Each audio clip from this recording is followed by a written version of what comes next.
Hello everyone. तो पिछली class में हमने ट्राइगोनोमेट्रिक रेशियोज़ के बारे में देखा था कि ट्राइगोनोमेट्रिक रेशियोज़ कितने होते हैं, उनके बीच में रिलेशन क्या होता है, और अगर कोई एक ट्राइगोनोमेट्रिक रेशियो दिया हुआ हो तो उसके बेस पे हम और सारे ट्राइगोनोमेट्रिक रेशियोज़ को कैसे फाइंड कर सकते हैं। आज देखते हैं हम trigonometric ratios for specific angles. कुछ स्पेसिफिक एंगल्स के लिए हम ट्राइगोनोमेट्रिक रेशियोज़ की वैल्यूज़ को चेक करते हैं। एक काम करते हैं, सबसे पहले हम एक ट्राइंगल ड्रॉ करते हैं, और ये जो ट्रायंगल हम लोगों ने ड्रॉ किया है ये एक इक्विलेटरल ट्रायंगल है। इक्विलेटरल ट्रायंगल के बारे में आप पहले से जानते हैं कि अगर ये साइड ए होगी तो ये भी ए एंड ये पूरी साइड भी ए। अब हम एक काम और करते हैं, इस वर्टेक्स से इसके ऊपर परपेंडिकुलर ड्रॉ करते हैं। एंड इक्विलेटरल ट्रायंगल की ये स्पेशलिटी होती है कि किसी भी वर्टेक्स से अगर अपोजिट साइड पर परपेंडिकुलर ड्रॉ किया जाए तो वो उसको बाइसेक्ट करता है। तो ये साइड आपको कितनी मिली, a/2। ये एंगल कितना था, 60 डिग्री। ये 90 था, ये 30 डिग्री। इस हाइट को h सपोज कर लेते हैं। अभी इस ट्रायंगल में देखते हैं, ये राइट एंगल ट्रायंगल है। पाइथागोरस थ्योरम आप यूज कर सकते हो। पाइथागोरस थ्योरम क्या बोलती है, height square plus base square equal to hypotenuse square. तो h square a²/4 equal to a square. तो h स्क्वायर कितना मिलेगा, तो h स्क्वायर इज 3a²/4। तो h कितना मिलेगा, √3a/2। इस साइड आपको कितनी मिली, √3a/2। अब यहां से देखते हैं sin 60 की वैल्यू आपको कितनी मिलेगी।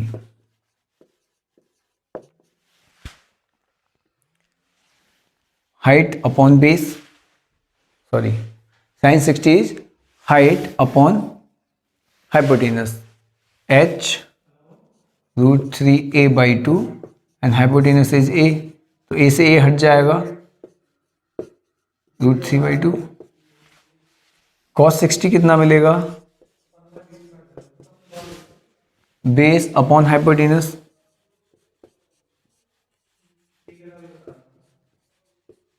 (1/2). a से a हट जाएगा, tan 60 perpendicular upon base,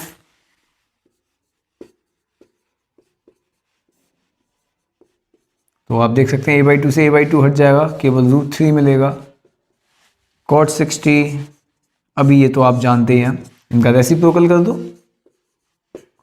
sec cos का रेसिप्रोकल कर देंगे एंड cosec sin का रेसिप्रोकल कर देंगे, 2/√3।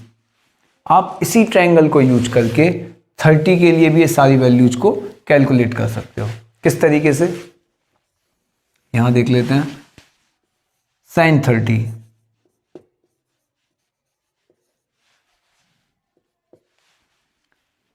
ये sin 30 है, इसके लिए परपेंडिकुलर ये हो जाएगा अपॉन हाइपोटेनस, cos 30। इसके लिए बेस ये हो जाएगा, cos का मतलब बेस अपॉन हाइपोटेनस, बेस ये हो जाएगा √3a/2 अपॉन a मीन्स √3/2। फिर tan 30 आप कैलकुलेट कर सकते हो, again perpendicular upon base, a/2 upon √3a/2 means 1/√3। cot 30 is √3 sec 30। आप cos का रेसिप्रोकल कर सकते हो, 2/√3 एंड cosec 30 आप sin का रेसिप्रोकल कर सकते हो 2। तो इस तरीके से आपको sin 30 एंगल के लिए सारे ट्रायगोनोमेट्रिक रेशियोज एंड 60 के एंगल के सारे ट्रायगोनोमेट्रिक रेशियोज आप पता कर सकते हो। इनफैक्ट इन्हें पता करने से बेटर है इन्हें याद कर लिया जाए, क्योंकि ये direct as a formula questions में अप्लाई होता है। अभी देखते हैं नेक्स्ट और एक एंगल के लिए वो चेक करेंगे हम 45 डिग्री के लिए।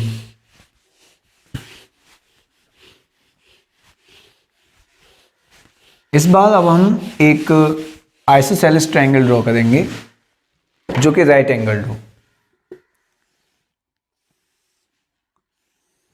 मीन्स अगर ये साइड ए तो ये भी साइड ए, ये 90, तो ऑब्वियसली ये दोनों एंगल्स कितने रह गए 45 45, बिकॉज आइसोसेलेस ट्रायंगल की अपोजिट साइड्स इक्वल होती हैं। आइसोसेलेस मीन्स समद्विबाहु त्रिभुज, तो दोनों साइड्स इक्वल तो उनके अपोजिट एंगल्स भी इक्वल।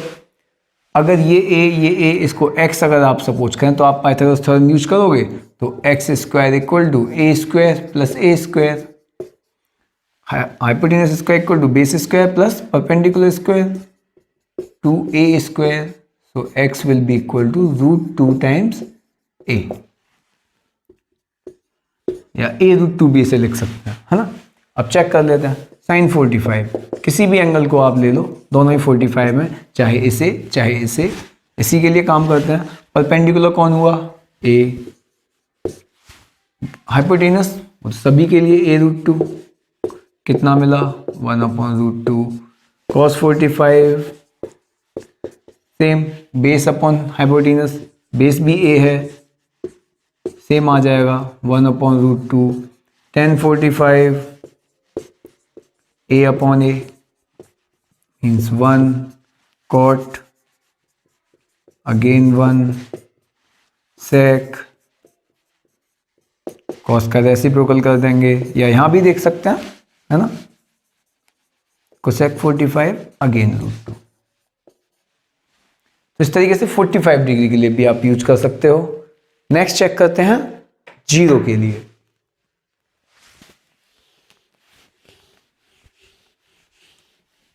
कोई भी एक ट्रायंगल ड्रॉ करते हैं जो कि एक राइट एंगल ट्रायंगल हो।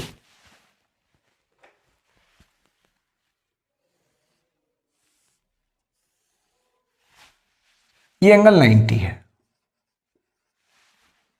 ये एंगल कुछ भी हो सकता है, एक्यूट एंगल है, ये भी एंगल एक्यूट एंगल है।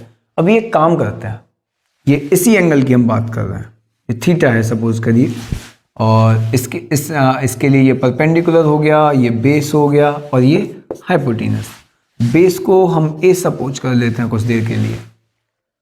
अब ये एक काम करते हैं, इस एंगल को ना थोड़ा छोटा करते हैं, कुछ इस तरीके से हो गया। जैसे ही ये एंगल को छोटा हुआ, हमने क्या नोटिस किया, क्या बेस पे कोई इफेक्ट पड़ा? नहीं, लेकिन हाइपोटेनस थोड़ा छोटी हो गई, एंड जो परपेंडिकुलर था वो जो इतना था पहले, अभी वो इतना रह गया। अभी इसको अगर आप और छोटा कर दो तो आपने फिर देखा कि हाइपोटेनस फिर छोटा हो गया एंड परपेंडिकुलर भी थोड़ा छोटा हो गया। अभी मैं इसको कम करते करते इतना छोटा कर दूं कि बेस तो आपका ये आ गया, और ये एंगल इतना छोटा कर दिया कि वापस ये जो लाइन आप देख रहे हैं, डॉटेड लाइन जो है, ये इसी के ऊपर आ जाए। तो आप क्या देखोगे, दोनों लाइंस के बीच में एंगल कितना है? 0 हो गया, क्योंकि ये लाइन वापस इसी के ऊपर आ गई ना, तो ये एंगल कितना बचा? 0। ये एंगल फिर भी 90 रहेगा। और अगला हमने क्या देखा, बेस तो ए है ही, बेस के ऊपर ही हाइपोटेनस लाई कर रहा है, तो हाइपोटेनस भी ए हो गया, लेकिन जो परपेंडिकुलर है वो आपका कितना आ गया? ये खत्म हो गया ना, बिल्कुल डिमिनिश्ड हो गया, 0। अब यहां आप चेक कर सकते हैं साइन 0 कितना होगा, परपेंडिकुलर अपॉन हाइपोटेनस। कॉस 0 कितना होगा, बेस अपॉन हाइपोटेनस 1। tan 0 कितना होगा, परपेंडिकुलर अपॉन बेस। cot 0 कितना होगा, tan का जस्ट उल्टा, या फिर आप लिख सकते हो a/0। इसकी वैल्यू कितनी होती है? मैथमेटिक्स में एक लॉ हमेशा याद रखेंगे, अगर आप कभी भी पहले तो एक चीज समझते हैं, डिवाइड का मतलब क्या होता है? डिवाइड का मतलब होता है कि जो न्यूमरेटर है आपका, उसको जो डिनोमिनेटर है उसके पार्ट्स में ब्रेक करना। जैसे कि कहीं आपने लिखा 10/2, 5 आ जाता है, क्यों? इसका मतलब है अगर आप 10 को ब्रेक करो, तोड़ दो, दो के इक्वल पार्ट्स में, तो 5वां तोड़ना पड़ेगा ना। 2 + 2 + 2 + 2 5 टाइम्स। यहाँ क्वेश्चन ये आता है कि ए को कितने पार्ट्स में तोड़ें 0 0 के कि ए आ जाए। 0 को कितनी कितनी बार ऐड करें, आप कितनी भी बार ऐड कर लो ए कभी नहीं मिल पाएगा, बिकॉज वो 0 ही रहता है। तो इसीलिए मैथमेटिक्स में कभी भी आप 0 से डिवाइड नहीं कर सकते, है ना। मैथमेटिक्स क्या बोलता है कि आप कभी भी 0 से डिवाइड कर ही नहीं सकते हो। तो ऐसी चीज को हम क्या बोल देते हैं, नॉट डिफाइंड। बिकॉज आप जो काम कर ही नहीं सकते हो उसको डिफाइन ही नहीं कर सकते हो कि इसकी वैल्यू कितनी आएगी, कुछ आएगी ही नहीं। आप करते जाओ डिवाइड, मतलब इसको तोड़ते चले जाओ, ए को 0 0 0 0 0, कभी आएगा ही नहीं। तो इसको क्या बोला जाता है, नॉट डिफाइंड। कुछ जगह इसको अनंत भी लिख दिया जाता है, इनफाइनाइट भी लिख देते हैं, हालांकि वो सही नहीं है ना। सही चीज क्या है, नॉट डिफाइंड। इनफाइनाइट एक अलग कंसेप्ट है, उसको इसके साथ मिक्स नहीं करते हैं। नेक्स्ट सेक 0, वो कितना मिलेगा, a/a, अगेन 1 एंड कोसेक वापस a/0 मीन्स नॉट डिफाइंड।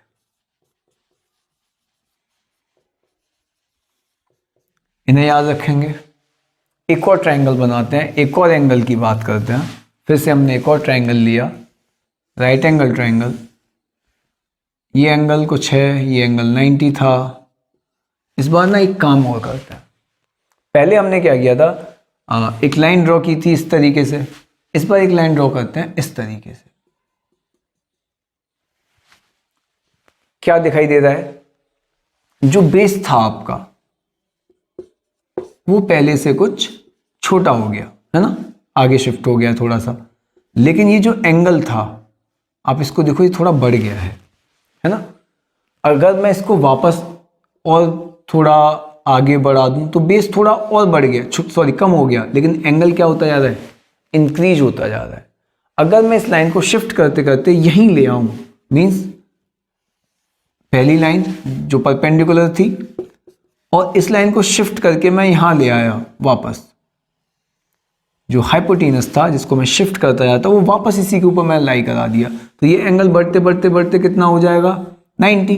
ये जो एंगल थीटा था ये कितना हो गया, 90। बेस कितना हो गया, घटते घटते घटते घटते 0। परपेंडिकुलर उसको अगर आप ए सपोज कर लो तो वो ए ही रहेगा, और हाइपोटेनस वो अब शिफ्ट होके इसी के ऊपर आ गया ना, जैसे यूं शिफ्ट कम होते होते होते होते यहाँ आ गया, तो हाइपोटेनस परपेंडिकुलर के इक्वल। अब चेक कर लेते हैं, साइन 90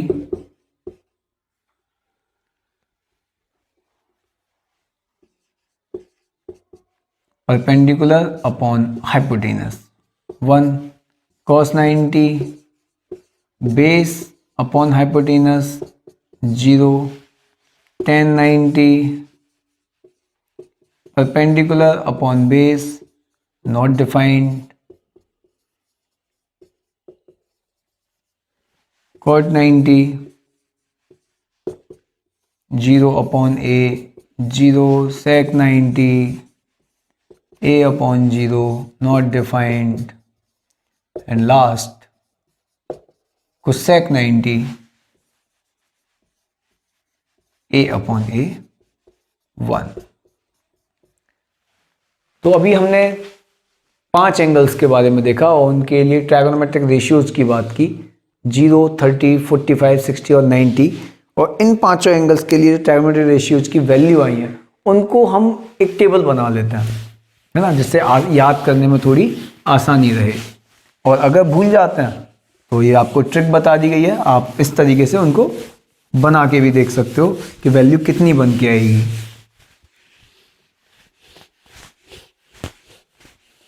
चलिए देखते हैं टेबल को।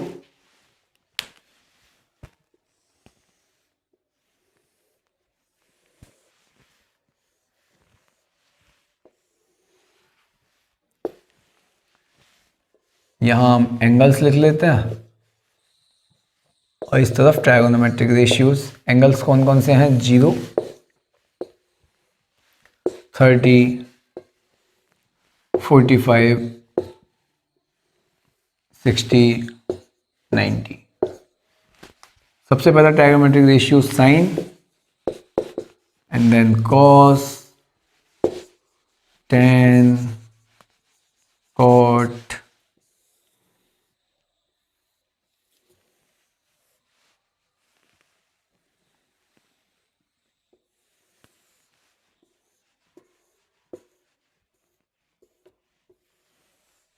sec and last cosec. Sine 0 अभी आपने देखा 0, साइन 30 1/2, 45 1/√2, √3/2 एंड 1। चलिए इसका तरीका भी याद करते जाते हैं साथ के साथ। कॉस की आपने वैल्यूज हालांकि पहले एक बार देख चुके हैं सभी के लिए, लेकिन फिर भी याद करने के लिए 1 को वापस यहाँ लिख दीजिए, √3/2, 1/√2, 1/2, 0, यहाँ 0, 1/√3, इनको डिवाइड कर दीजिए। tan कैसे फाइंड करते थे, साइन अपॉन कॉस, तो 0 को 1 से डिवाइड करेंगे 0, 1/2 को √3/2 से करेंगे, 2 से 2 हट जाएगा 1/√3, यहाँ 1, यहाँ √3 एंड 1/0 वापस 0 से डिवाइड नहीं कर सकते तो नॉट डिफाइन। फिर रिवर्स में लिख दीजिए नॉट डिफाइन, √3, 1, 1/√3 एंड 0। सेक क्या होता था, कॉस का रेसिप्रोकल, तो 1 का रेसिप्रोकल 1, √3/2 का 2/√3, √2, 2 एंड 0 का रेसिप्रोकल 1/0, अगेन नॉट डिफाइन। और फिर इसको रिवर्स में लिख दीजिए नॉट डिफाइन 2, √2, 2/√3 एंड 1। ये टेबल आपको याद होनी चाहिए, बिकॉज अगर एग्जाम में आएगा और आप ये वापस से टेबल बनाने में लग जाओगे बहुत टाइम वेस्ट होता है। तो ये टेबल याद होनी चाहिए आपको पूरी, बिकॉज इनके डायरेक्ट एप्लीकेशंस आते हैं, सीधे सीधे इनको यूज करना पड़ता है क्वेश्चंस में। हालांकि इसका एक मेथड और है जो कि हम बना लिया है हम लोगों ने ऐसे ही याद करने के लिए। एक काम करते हैं, 0 से लेकर 4 तक ना काउंटिंग्स लिख लो, 0, 1, 2, 3, 4, सबको 4 से डिवाइड कर लो, सभी का स्क्वायर रूट ले लो, क्या मिलेगा यहाँ 0, यहाँ क्या मिलेगा 1, 2, भाई 1 का स्क्वायर रूट 1, 2, 4 का स्क्वायर रूट 2, यहाँ 2 1 जा 2, 2 2 जा 4, 1/√2, यहाँ √3/2 एंड 4/4, 1। आप इन सभी को उठाओ साइन वाले कॉलम में लिख दो। कॉस के लिए अभी बताया शिफ्टिंग कर देनी है, सिर्फ रिवर्स करके लिख देना है। tan के लिए क्या बताया, साइन में कॉस से डिवाइड कर दो, डिवाइड कर देंगे। कॉट के लिए क्या करना है, फिर रिवर्स कर दो। सेक के लिए क्या करना है, कॉस का रेसिप्रोकल 1 का रेसिप्रोकल 1, √3/2 का 2/√3, 1/√2 का √2, 0 का नॉट डिफाइन। इनको सेक के लिए वापस ऐसे रिवर्स कर देते हैं।